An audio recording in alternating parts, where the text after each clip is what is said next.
Raku is a truly unique form of pottery. Originating in 16th century Japan, it involves heating and cooling pots in a very rapid fashion. All right. Well, traditionally in the clay world, things are reasonably predictable. Raku is the opposite. There's a lot of unpredictability, and it's that unpredictability that intrigues most potters, me included. And that's exactly why an event like this is happening. Here, participants choose their pots from those donated by potters in and around Chilliwack. They will glaze their pots in preparation for the firing.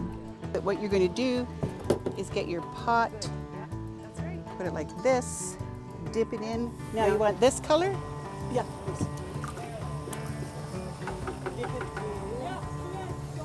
And right down. 1 and 2 and 3 and up and turn it right over. We will be witnessing extremes in That's right. temperatures. Yeah. Safety is a primary concern as Vijaya carefully loads the kiln, keeping two factors in mind. A, that the pots don't touch each other. B, that we use what are called thermal insulating brick. So we cut little pieces of brick to put directly on the hot kiln shelf. We want to make sure that the pots are on that thermal insulating brick. If they're not, and the pots touch the very hot kiln shelf, the pots will blow up. The torch is lit and the heat starts to rise. The kiln firing is about 20 minutes once the kiln's warmed up. You have to be fairly careful initially. You don't want to shock the work too dramatically, so we're rising the temperature generally about 300 degrees every 5 minutes. So it's pretty fast until we reach that maximum temperature. And that temperature is about 1,900 degrees. The red-hot pot is removed from the kiln and placed in a metal container filled with shredded paper. It is the reduction chamber.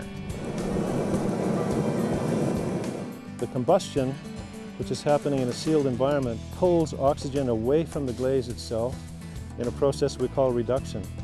So the dynamic glazes, composed primarily of cobalt and copper, change state chemically, and as a result the colors are very bright, often very beautiful.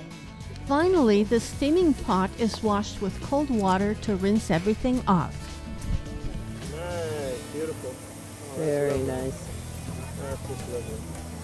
The event was a success in that we had fired successfully 65 pieces of Raku pottery within the 4-hour time frame. All pieces were pre-sold before we even lit the kilns.